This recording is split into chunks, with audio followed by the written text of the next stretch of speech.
Hello hello, j'espère que vous allez bien. On se retrouve aujourd'hui pour un nouveau vlog. Donc bienvenue dans un nouveau vlog et bienvenue dans une nouvelle vidéo. Aujourd'hui on est mardi 21 mai et j'ai 2-3 trucs à vous montrer parce que du coup vous avez pu le voir dans les plans précédents, mais je suis passée chez Cultura, oupsie, pour des cadeaux à la base, mais évidemment on ressort jamais les mains vides de ce genre d'endroit. Donc voilà, je vais vous présenter un petit peu mes achats et vous faire un update lecture voilà, en suivant. Mes deux achats chez Cultura. Le premier, il s'agit d'une beauté, Cathy de Michael McDowell. J'adore ces romans. Ils sont trop beaux. Je n'ai pas encore lu Les Aiguilles d'Or que j'ai là derrière moi, mais que dire de cette beauté éditoriale. Enfin franchement, les livres sont magnifiques. Et donc ce sont des one-shots que les éditions Monsieur Toussaint Louverture vont éditer petit à petit. Donc on a eu typiquement, là j'ai sur le bandeau, en fait on a les prochaines parutions. Blackwater, donc c'est la saga, l'auteur de la saga Blackwater, je pense que vous connaissez de toute façon Michael McDowell, je pense. Les Aiguilles d'Or donc est paru en 2023. Cathy Paré du coup est paru je crois au mois d'avril, je me souviens plus trop. Cette beauté là, waouh, magnifique. Ensuite va paraître également en 2024 Lune froide sur Babylone, puis L'amulette en 2025 et Les élémentaires en 2025. Et il y a ensuite 3 petits points, ça annonce quand même peut-être autre chose, je ne sais pas. Mais en tout cas très très belle idée qu'ont eu les éditions Monsieur Toussaint Louverture. Dans ce roman, alors apparemment il est vraiment génial, il est même meilleur que Les Aiguilles d'Or, donc j'ai trop hâte. Cathy lit les lignes de la main, tire les cartes et distribue des coups de marteau. Cathy, la médium que vous ne verrez pas venir. Au niveau du résumé, lorsque Philomena Drax reçoit une lettre de son riche grand-père qui craint pour sa mère désormais aux mains d'une famille de crapules sans pitié, les Slape, elle se précipite à la rescousse. Mais le temps presse car Cathy Slape, douée du don de voyance et d'un bon coup de marteau, est sur le point d'arriver à ses fins. Démarre alors une traque endiablée à travers l'âge d'or américain. Mais qui poursuit qui? Car personne n'échappe à Cathy la Furie. C'est un mix, ce qui était noté également sur le bandeau, un mix entre Stephen King et Jane Austen. Donc voilà, il a l'air vraiment chouette. Et encore une fois, j'ai craqué pour la beauté de ce livre, mais je pense qu'en vrai, il peut me plaire. Hein. C'est pas juste la beauté du livre qui m'a plu, bien sûr. Voilà pour mon premier achat qui était un peu un achat évident. Voilà, je veux vraiment faire la collection en tout cas de ces romans. Il est assez épais, mais bon, le format est quand même un format poche. 456 pages. Et l'autre, là pareil, hein, j'ai aucune excuse. Il s'agit de La double vie de Dina Miller de Zoé Brisby. J'avais tellement aimé vraiment Les Mauvaises Épouses, qui est l'un de mes coups de cœur thriller de l'année dernière, que voilà, je ne pouvais pas passer à côté du nouveau roman de Zoé Brisby qui se passe également en pleine guerre froide en 1961. Où on va suivre un petit peu une jeune femme, donc comme vous le voyez sur la couverture je pense, qui est dans un quartier huppé où vivent les scientifiques et leur famille, et elle va s'installer pour une mission faire justice. Si les jolies maisons aux façades colorées et aux gazons immaculés sont parfaitement entretenues, elles cachent pourtant bien des secrets. On est clairement dans la même veine hein, que Les Mauvaises Épouses. Au début j'ai cru que c'était un tome 2, et puis en fait, non, c'est pas du tout un tome 2, je pense que c'est simplement une nouvelle histoire, mais qui est un peu dans la même veine, et donc rien que pour ça, je suis tentée. Il est relativement court en plus, il fait moins de 300 pages, 257 pages, donc voilà. Craquage total. Je pense que je vais me le garder pour cet été aussi. Enfin, je sais pas en fait. Je sais pas du tout. Mais pour bientôt parce que j'aime tellement.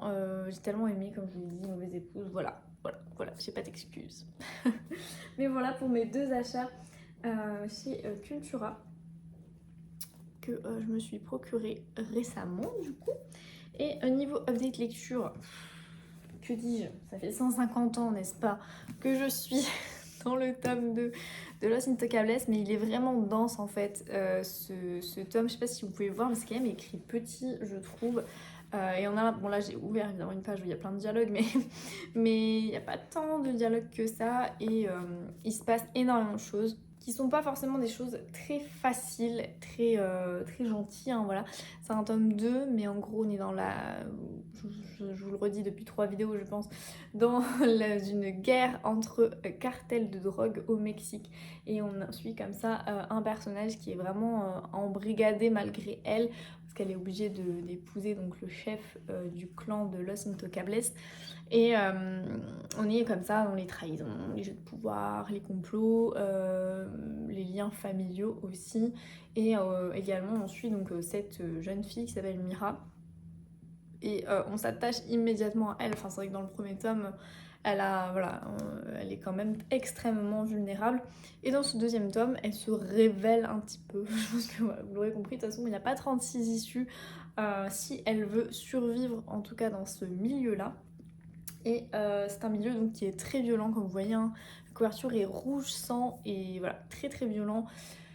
Forcément, il est inspiré de faits réels, donc je pense que ça apporte une dimension encore plus horrible au récit, mais il y a pas mal de choses hein, qui sont quand même fictives à l'intérieur. Et j'ai presque fini, hein, n'est-ce pas? Il me reste à peine 100 pages, donc là, ce soir, je vais m'y remettre et j'espère le terminer avant de pouvoir commencer une nouvelle lecture. Nouvelle lecture qui sera Rendez-vous au bord du lac de Carlet Fortune, que j'avais reçu d'une masse critique Babelio. Et là, je pense que pour le coup, il va se lire bien parce que c'est quand même beaucoup plus gros et beaucoup plus aéré. Et donc voilà. Et même le pitch me tente bien. On suit du coup Fern et Will Baxter. Ils vont avoir une histoire et puis après, ils vont chacun partir de leur côté et des années plus tard se retrouver ou pas, on ne sait pas, attention suspense. En gros c'est un peu ça l'histoire, mais il y a aussi forcément les décors, le lac, etc. qui je pense peut amener quelque chose en plus. Donc voilà, ce sera ma prochaine lecture que j'espère enchaîner. Et après, I don't know, après j'ai plein d'autres services presse qui m'attendent, donc voilà, je sais à peu près ce que je vais lire ensuite. Sur ce, je vous retrouve plus tard pour un update lecture. Hello, on se retrouve aujourd'hui lundi 27 mai pour continuer ce vlog. Je vous avais parlé du coup de ma lecture terminée Los Intocables de Amarlune. Je vous avais dit que je voulais commencer Rendez-vous au bord du lac. Je l'ai commencé, mais j'ai du mal vraiment à accrocher avec le début. Donc du coup je l'ai mis en pause et j'ai commencé une autre lecture que j'ai pas encore terminée. Mais voilà, j'avais envie surtout d'un livre très court qui se lise vraiment facilement. Et je sais pas, j'avais besoin de quelque chose de différent, d'un sujet peut-être un peu plus fort, bref. Du coup j'ai sélectionné Le Cerf-Volant de Laetitia Colombani et j'en suis presque à la fin. Voilà, il me reste ça. Ça va aller quand même globalement vite, mais j'aime beaucoup la plume de l'autrice. J'ai adoré notamment La Tresse qui a été un immense coup de cœur, que je n'ai pas vu en film. Le film est sorti je crois au mois de novembre, octobre ou novembre de l'année dernière. Et apparemment il est vraiment très poignant aussi, très très fidèle au récit. Donc je vous conseille à fond vraiment La Tresse de cette autrice. J'avais lu aussi Les Victorieuses qui sont là. La Tresse, Les Victorieuses que j'avais bien aimé, mais j'avais été peut-être un peu moins emballée par l'histoire, embarquée par la plume, mais il m'avait manqué quelque chose.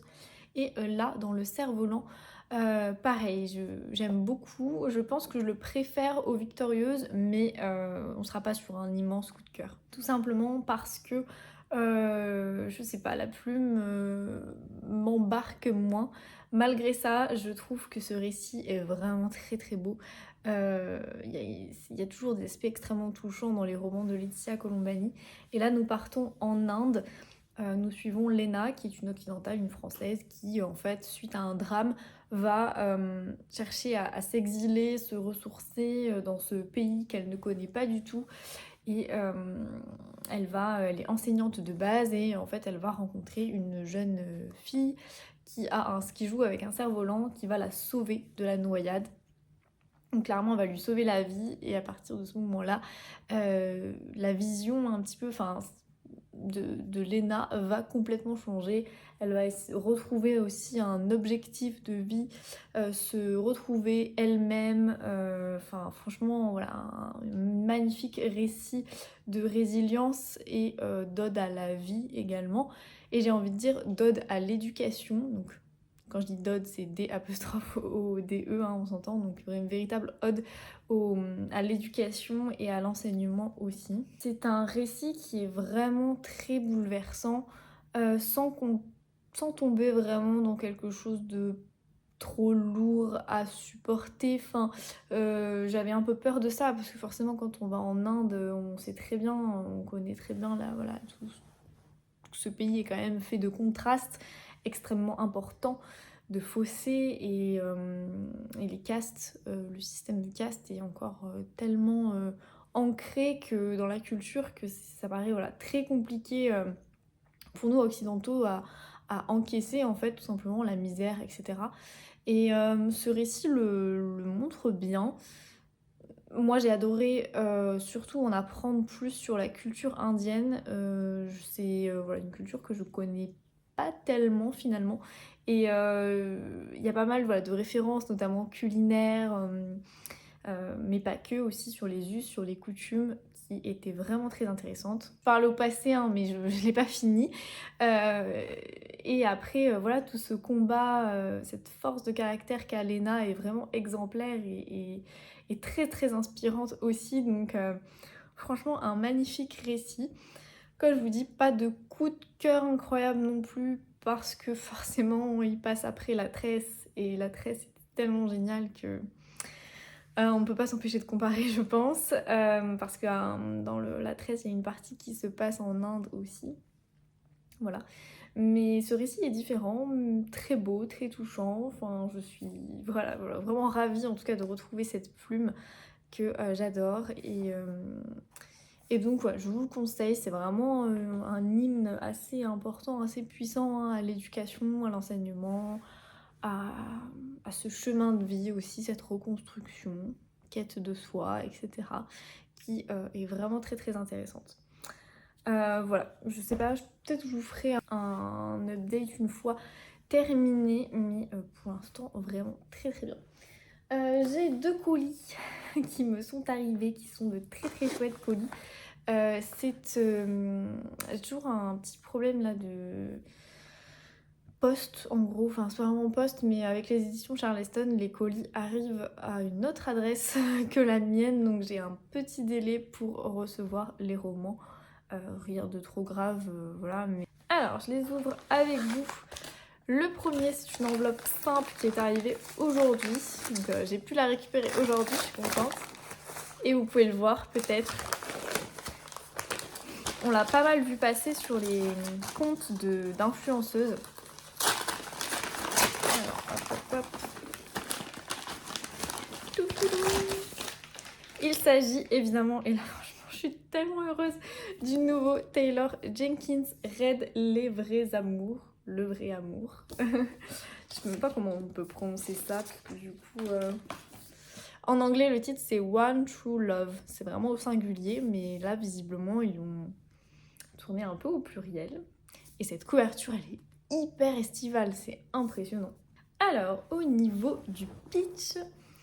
Le jour où son mari Jessie disparaît au cours d'un accident d'hélicoptère, le monde d'Emma Blair s'effondre. Dévastée, c'est dans sa ville natale du Massachusetts. Trop dur à dire à chaque fois. Massachusetts, qu'elle se réfugie pour surmonter cette tragédie. Entre les rayonnages de la librairie de ses parents, Emma reprend peu à peu goût à la vie.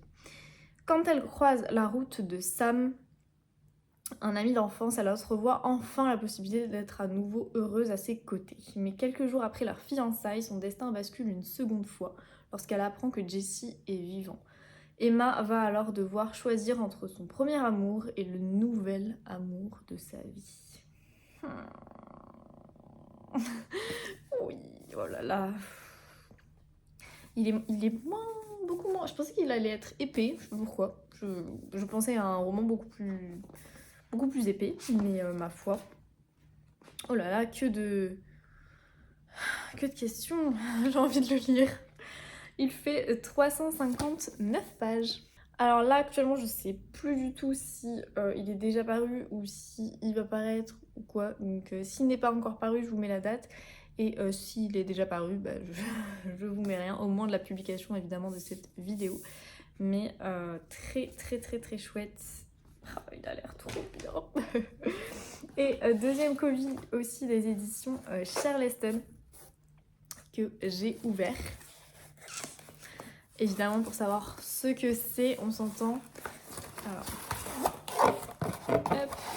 Et donc il s'agit du nouveau roman, là aussi, vraiment, c'est une nouveauté. Mai juin, c'est trop bien d'avoir autant de nouveautés. Nouveau roman de Kaylee Rimmer, L'épouse allemande, donc par les éditions Charleston. Kaylee Rimmer, j'ai lu... Qu'est-ce que j'ai lu ? J'ai lu Les orphelins de Varsovie. Les orphelins de Varsovie, et j'ai dans ma pile à lire Tout ce que le cœur n'oublie jamais, voilà, en poche. Et donc il s'agit de son nouveau roman, donc très très contente de le recevoir. Un pur roman historique comme je les aime, évidemment. On est en Alabama en 1950, dans le bus qui l'a conduit vers sa future maison en Alabama, malgré la moiteur de l'air ambiant, Sophie a l'impression de respirer pour la première fois depuis des années. Ses enfants blottis contre elle, elle entrevoit enfin la perspective d'une nouvelle vie, loin des conflits qui ont endeuillé son Allemagne bien-aimée.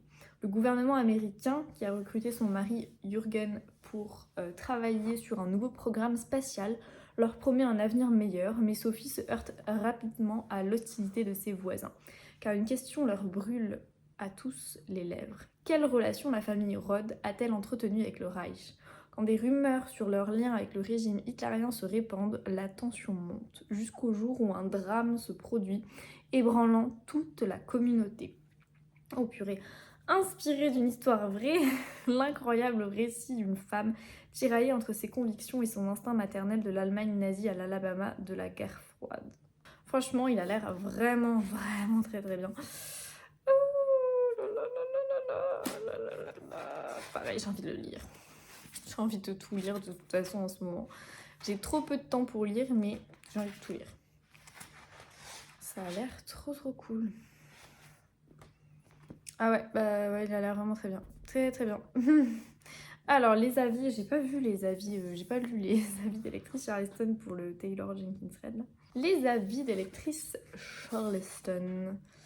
My jolie librairie, coup de cœur pour ce roman choral où s'entremêlent subtilement les destins de Sophie et Lizzie.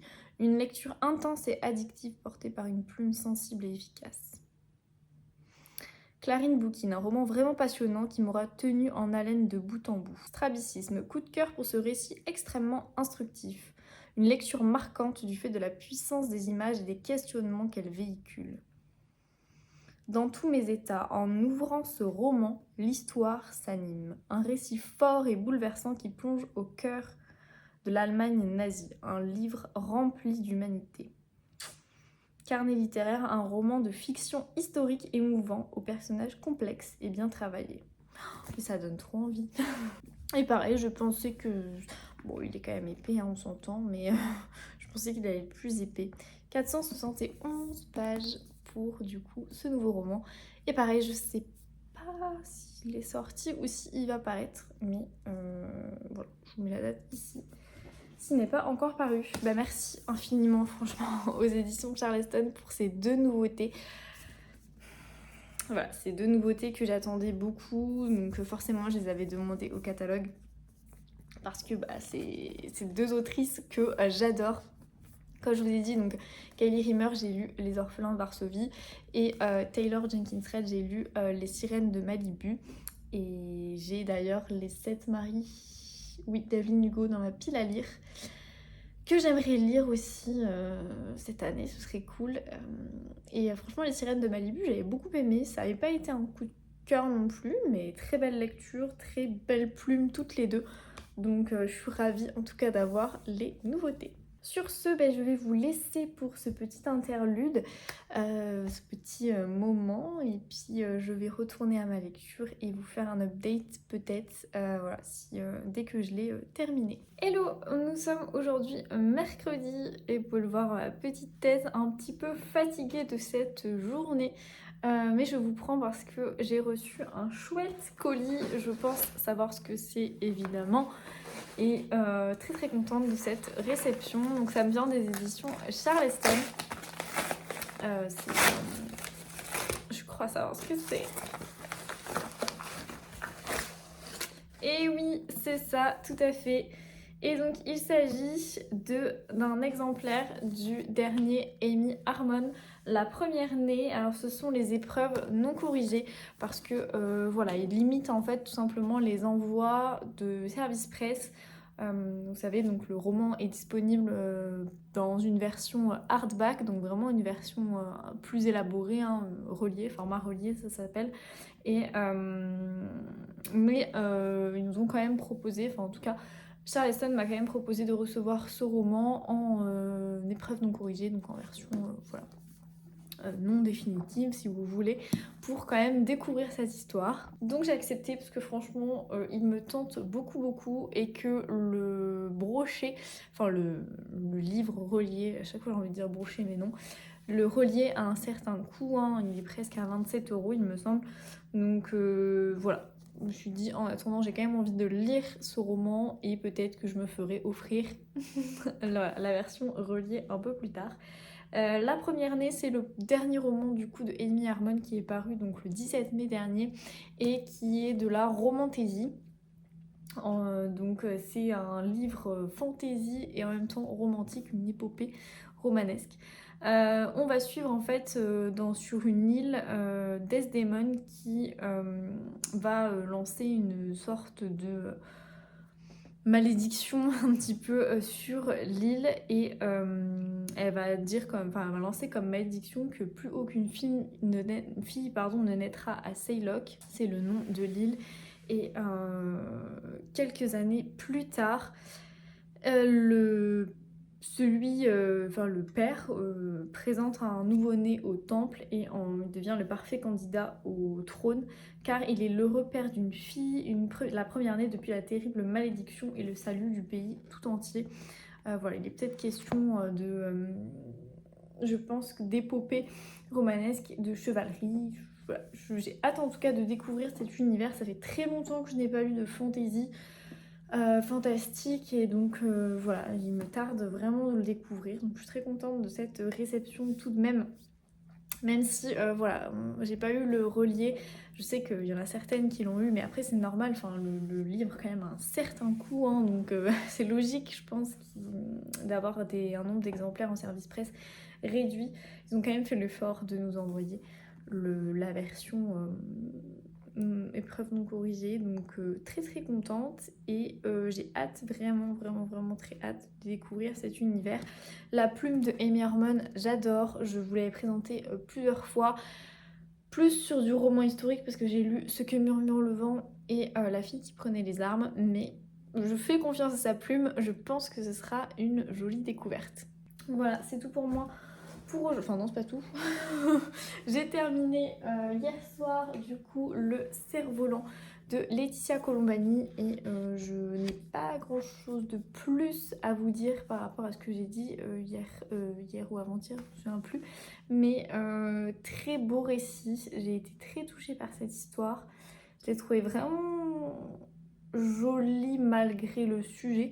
Il est question d'éducation en Inde, c'est vraiment une ode à l'éducation, une ode à l'instruction et il y a une petite part aussi voilà, où l'autrice décrit les us, les coutumes, donc on est vraiment en immersion complète en Inde et le contraste aussi occidental versus culture indienne était vraiment bien décrit dans ce roman. C'est un livre qui m'a, voilà, comparé à La Tresse, beaucoup moins touchée, mais j'avoue que j'ai quand même été vraiment embarquée par ma lecture. Et je me suis beaucoup attachée au personnage de Lena et notamment de Lalita aussi, qui est la petite du coup qui va la sauver. et ensuite être élève dans l'école que l'ENA va créer en Inde. Et ouais, je peux pas trop vous en dire, je pense, au niveau du résumé, parce qu'il est vraiment court, mais je vous le conseille. Il est question un peu de féminisme aussi à l'intérieur, de la condition de la femme, qui, on le sait, en Inde est quand même vraiment terrible, pour pas dire un autre mot, parce que franchement, voilà, il se passe beaucoup de choses aussi dans ce livre, mais j'ai adoré retrouver cette plume que j'aime beaucoup de Laetitia Colombani, donc très belle découverte pour ma part. Je finis le mois de mai avec ce livre et c'est une belle découverte. Et j'ai décidé de commencer un autre livre qui n'est pas là, que je n'ai pas avec moi, mais qui est à côté, La croisière de Catherine Cooper. On repart cette fois-ci sur un thriller, un huis clos. Voilà, un thriller qui se déroule sur une croisière, donc ça a l'air très très chouette. La dernière fois que j'ai lu un thriller comme ça qui se déroulait sur une croisière, enfin la dernière fois non, mais il y a un livre qui m'a marqué, c'était La disparue de la cabine numéro 10 de Ruth Ware. Celui-ci franchement je vous le conseille parce qu'il était vraiment très bien. Très prenant, très addictif, un personnage principal vraiment très attachant et surtout c'était surtout le rythme en fait qui m'avait vraiment embarqué et puis les rebondissements jusqu'à la fin, le suspense jusqu'à la fin, la tension et tout. Donc je vous le recommande à fond, hein, La disparue de la cabine numéro 10. Donc je vais essayer de pas trop faire de comparaison entre La croisière et La disparue. Parce que souvent j'ai tendance un peu à faire ça, vous savez, quand on lit des livres qui ont la même thématique en soi, qui sont un peu dans le même thème. J'ai toujours envie de faire des comparatifs et tout, c'est pas bien du tout, mais ouais, je peux pas trop m'en empêcher, donc on va voir sur ma lecture de La croisière ce que ça va donner. Voilà, du coup je vous retrouve plus tard.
Hello, nous sommes aujourd'hui dimanche et vous avez pu peut-être le voir sur les séquences précédentes.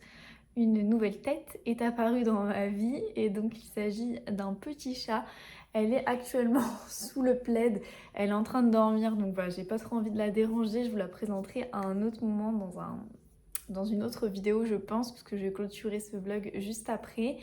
Donc voilà, bienvenue à Violette, elle s'appelle.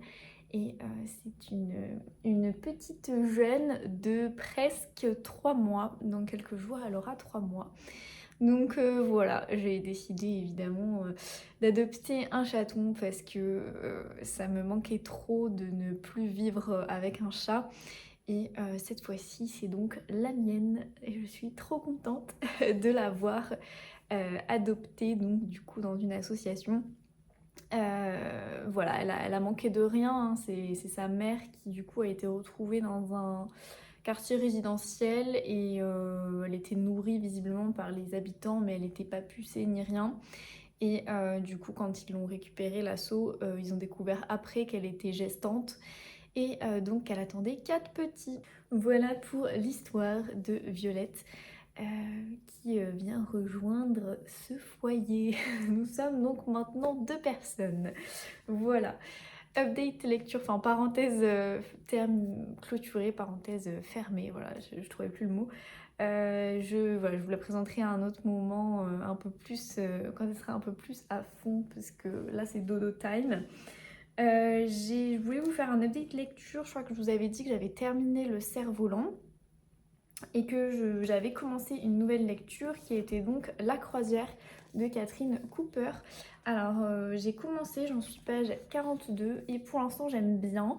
C'est un huis clos qui se déroule sur un paquebot de luxe, donc comme sa couverture l'indique. Et on suit plusieurs personnages, une danseuse qui va disparaître, enfin ça c'est noté dans le résumé, c'est pas encore acté dans... Enfin si, je crois que... Si, l'événement est survenu d'ailleurs dans l'histoire. Et on suit surtout, enfin pour l'instant, hein, au bout de 40 pages, donc c'est vraiment au début, on suit surtout la chef cuistot, qui est une chef étoilée, il me semble. Enfin voilà, elle gère en tout cas les menus d'un des restaurants de luxe, parce que c'est un gros paquebot, donc il y a beaucoup de restaurants, etc. Et on n'en sait pas plus au début. Donc voilà, l'histoire se met en place petit à petit, je pense. En tout cas, j'ai pas mal d'attentes sur cette lecture et j'ai vu un avis sur Instagram, je crois que c'est entre mes lignes, je me souviens plus, qui disait qu'elle elle avait eu une lecture en demi-teinte. Donc bon, je suis un peu ouais, je suis un peu refroidie aussi par son avis, mais parce que je trouve qu'en fait la plume pour l'instant est pas vraiment singulière. Enfin, disons que elle est un peu simple à mon goût, mais le pitch me tente tellement que en fait c'est assez fluide quand même aussi, ça passe tout seul. Mais voilà, c'est le début, donc mon avis est un peu subjectif je pense jusque-là. Donc j'ai commencé ça, mais je le mets en pause parce que je suis sur une lecture commune avec Flora du Conte, mon prochain livre. Sur celui-ci, Les 7 secrets d'Esther Wilding de Holly Ringland, pardon, c'est son deuxième roman paru. Ouais, son deuxième roman paru et j'avais adoré Les Fleurs Sauvages, donc, qui est son premier livre. Avec le recul, voilà, je trouvais qu'il y avait dans Les Fleurs Sauvages tout un champ lexical comme ça de la nature. On est un peu sur du nature writing qui est vraiment très intéressant avec des secrets et tout. Et là, je le retrouve totalement. Pareil, j'en suis page 35 et je retrouve complètement cet univers en fait de Holly Ringland qui est très singulier. L'histoire est complètement différente, mais dès le début, en fait, on sent qu'il va y avoir des mythes, des légendes, etc. Et j'avoue que ça, j'aime beaucoup. C'est ce que j'avais préféré dans son premier roman, qui n'a rien à voir, c'est pas du tout une suite ou quoi.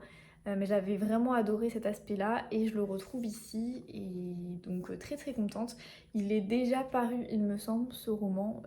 Donc voilà, si vous avez aimé Les Fleurs Sauvages, je pense que... Enfin, à voir hein, après comment ça se passe. Après, j'ai mis quelques doutes surtout sur les retours dans les flashbacks. En fait, il y a pas mal de flashbacks puisque on suit Esther qui a perdu il y a un an de cela, a perdu sa grande sœur, Aura, qui visiblement c'est... alors, on sait pas trop comment elle est partie, mais elle est partie. La dernière fois Cora Wilding a été aperçue, elle marchait sur la grève face à la mer. Elle est partie pour ne plus revenir, laissant derrière elle un cri strident et mystérieux. Voilà, disparition, est-ce qu'elle est volontaire ou pas, on n'en sait pas plus. Mais du coup, sa petite sœur, suite à ce drame, part sans se retourner. Et là, on la suit au début où elle va revenir donc chez ses parents parce que ses parents ont décidé d'organiser une fête en l'honneur de ses funérailles. Enfin, voilà. D'ailleurs, il parle de funérailles, donc ça se trouve, c'est on pense qu'elle est décédée. Enfin, j'en sais pas plus que vous en fait. Et apparemment, c'est une fête où chacun va devoir se déguiser en personnage disco, je crois, quelque chose comme ça, parce que c'est ce que Aura adorait. Donc Aura, c'est la grande sœur. Hein.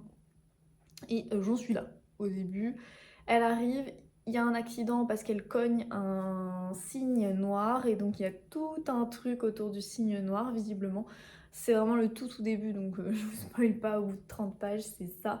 Mais j'ai hâte de savoir en tout cas quel secret, du coup, Esther, cette personne cache. Et ça s'annonce très prometteur. Enfin là pour le coup j'ai envie de continuer ma lecture donc c'est très positif parce qu'en ce moment ouais, j'ai un peu de mal à me concentrer.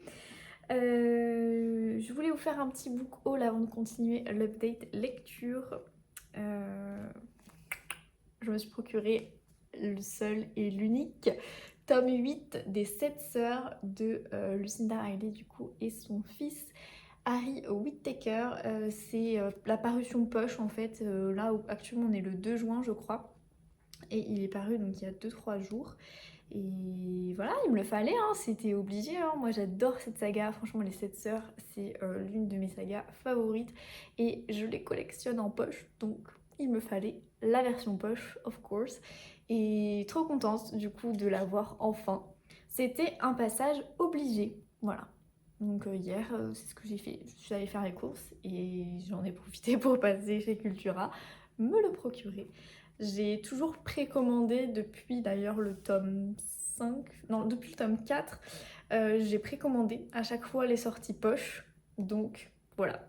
Là cette fois-ci je l'avais pas précommandé, mais obligée quand même de passer l'acheter très rapidement parce que... Et donc j'ai hâte de savoir le fin mot de cette histoire, et j'ai un peu peur, je dois vous avouer, d'être déçue. Je me dis, est-ce que c'est un truc où vraiment waouh? Est-ce qu'il est mort? Est-ce qu'il est pas mort? Vous voyez, c'est ma grande question. Est-ce que Atlas, enfin pas Salt du coup, pas Atlas, pas Salt, est-ce qu'il est mort ou pas? Moi je me pose vraiment la question. Ma théorie c'est qu'il n'est pas mort. Mais je n'ai pas la réponse à cette question. Celles et ceux qui l'ont lu, vous l'avez déjà. Moi je pense qu'il est pas mort. Bref. Voilà, on se retrouvera dans un prochain vlog, je pense, pour mon avis sur ce tome 8. Et bien sûr, je ne vous spoilerai pas s'il est mort ou pas. Mais en tout cas, j'espère qu'il ne l'est pas. Ensuite, update lecture pour donc terminer un petit peu cette vidéo. J'ai écouté en audio Le sang des Belasco de Christelle Duchamp. Ça m'a tenu donc tout le mois de mai, presque oui. Que j'avais voilà, chez Archipoche, j'avais acheté au Quai du Polar à Lyon l'année dernière, donc je me suis fait dédicacer, j'ai rencontré l'autrice et c'est une bonne lecture. C'est pas la lecture de l'année, c'est pas le polar de l'année, mais c'est un polar qui est quand même très spécial, je trouve, dans son genre. On est cette fois-ci sur un huis clos qui se déroule dans la Casa, qui est la maison de famille où vont se réunir 5 frères et sœurs, donc il y a 3 frères et 2 sœurs de nos jours, hein, il n'y a pas trop de date, mais c'est de nos jours. Et en fait, petit à petit, au fil de la soirée, alors au niveau de la temporalité, je sais pas si c'est sur une soirée ou sur 2 soirs, j'avoue que j'ai eu du mal un petit peu, même à l'audio, à comprendre. En tout cas, il se passe plein de choses parce que chacun a des secrets en fait de famille un peu. Il y a des rancœurs, il y a voilà, des choses qui ne sont pas passées, un petit peu de haine, un petit peu de colère, un petit peu de jalousie aussi entre les frères et sœurs. Et je veux pas trop vous en dévoiler au niveau de l'intrigue parce qu'il est quand même court, hein, il fait moins de 300 pages. Et petit à petit, au cours d'une ou des soirées, tout ça va ressortir, ressurgir et on est un peu sur un scénario à la film d'horreur, clairement. Je dis à la au film d'horreur, c'est masculin. Au film d'horreur où la tension monte crescendo petit à petit. Et d'ailleurs, il me semble que le roman est...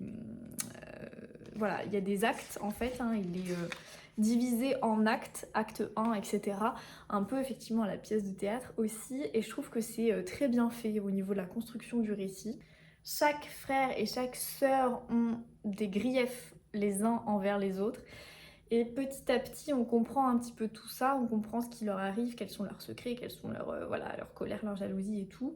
C'est assez sombre, c'est limite un peu gore à certains moments, mais comme je vous dis, c'est un scénario à la film d'horreur et c'est très bien fait jusqu'au bouquet final où il y a tout qui explose, entre guillemets, enfin celles et ceux qui l'ont lu, vous comprenez.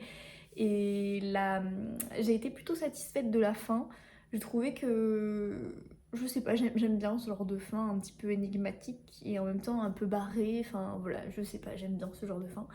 Je trouvais ça très chouette. Après, juste le début, il y a eu quelques longueurs quand même. C'est pour ça que c'est pas le polar de l'année non plus à mon sens. C'est que j'ai connu pas mal de longueurs au début. Je trouvais que ça se mettait en place de manière trop lente. Après on n'est pas déçus, mais c'est vrai qu'au début je me suis dit bon on tourne un peu en rond, où est-ce qu'elle veut nous emmener? Et le personnage de la Casa est vraiment un personnage à part entière qui je trouve ajoute une vraie plus-value aussi au récit. Donc ça c'était très cool. La Casa, ce personnage et tout c'était bien, mais je trouve qu'il y avait matière aussi à développer un peu plus, à faire quelque chose de... Je sais pas, c'était angoissant, parce qu'il y a un côté quand même angoissant hein, dans les films d'horreur, mais en même temps elle aurait pu, je sais pas, il me manquait un petit truc pour que ce soit vraiment angoissant plus, parce que là j'avais plus l'impression que c'était gore que angoissant, vous voyez ce que je veux dire? Et je trouve que dans les huis clos, moi j'aime beaucoup en tout cas quand dans les huis clos il y a une tension extrême, une tension vraiment intense. Voilà, il m'a manqué un petit peu plus d'angoisse en fait, tout simplement. Mais sinon, le pitch était très cool et le scénario très cool. Donc ouais, satisfaite, voilà, de ma lecture. Donc je vous le recommande hein, s'il vous tente, parce que je suis plutôt satisfaite. Mais je pense qu'effectivement, il ne plaît pas à tout le monde et je peux comprendre au vu du scénario et au vu du final aussi. Donc ça, c'est ma lecture audio terminée. Dernière, non avant-dernière du coup lecture de mai, parce qu'en fait je vous ai fait l'update du cerf-volant avant l'update de ma lecture audio, mais c'est pas grave. Et j'ai débuté une nouvelle lecture dans un registre un peu pareil. J'aime bien écouter les polars finalement en audio, je trouve que ça passe bien. Impact de Olivier Norek, que là j'ai en format poche, que je me suis fait dédicacer d'ailleurs, je savais même pas. Pour Marie, installons-nous confortablement pour assister à la fin du monde. Ça annonce un petit peu le ton et direct on est plongé, hein, là j'ai écouté 2 chapitres je crois. On est direct plongé dans le, dans le vif du sujet. On est sur une espèce de polar apocalyptique. Est-ce qu'on peut appeler ça comme ça? On est dans un monde apocalyptique en tout cas c'est sûr. Un truc un peu dystopique, voilà, où on suit Solal, qui est un commandant... Virgile Solal. Ah, vous voyez, à l'audio, je pensais qu'il y avait 2 personnages différents, mais non, Virgile Solal, c'est une seule et même personne, je suis un boulet. Du coup, j'ai pas lu la 4e de couve avant de le commencer en audio. Je pensais qu'il y avait 2... que c'était Virgile et Solal, mais non, c'est les 2. Virgile Solal, du coup, est un commandant, hein, je crois qu'au tout premier chapitre, c'est ce qu'ils disent. Hop, hop, hop. Voilà, et donc là, j'en suis au moment où il y a sa fille qui naît. Donc c'est le chapitre 2, je ne vous spoil pas. Et donc face au mal qui se propage et qui a tué sa fille, pour les millions de victimes passées et les millions de victimes à venir, Virgile Solal entre en guerre seul contre les géants. Il a fait grand bruit, ce polar. Je sais que les avis sont assez divisés. Il y en a qui l'ont beaucoup apprécié et d'autres qui l'ont vraiment pas aimé. Parce que visiblement il y a un vrai parti pris sur... c'est un vrai manifeste un peu écologique, mais qui est assez radical. Donc à voir. Pour l'instant le ton m'est donné et... Enfin voilà, je suis au chapitre 2 donc j'ai même pas d'avis si j'aime ou pas, on verra. On verra, mais j'en attends beaucoup, voilà, de ce livre. Après si je suis déçue, c'est pas grave, mais j'en attends beaucoup. Pour l'instant c'est même le premier chapitre et me donne le ton et assez violent, donc ça promet des heures d'écoute assez violentes cette affaire. Voilà du coup pour ma nouvelle lecture audio. Vous avez mon update lecture et puis bah écoutez, moi je pense que je vais terminer ce vlog ici. Je sais pas du tout s'il est long, court ou quoi, mais voilà, je vais finir là parce qu'on est dimanche, que je me dis que on repart après sur une nouvelle semaine. C'est psychologique, mais voilà. J'espère en tout cas que cette vidéo vous a plu, que vous avez pu un petit peu noter des titres ou si les lectures dont j'ai parlé, vous les avez déjà lues aussi, n'hésitez pas à me le dire en commentaire. Et on se retrouve dans un prochain vlog où je vous montrerai un peu plus la petite boule derrière. Et évidemment, surtout par les lectures, c'est le plus important. Moi je vous fais plein de bisous et puis je vous dis à dans une prochaine vidéo. Bye bye!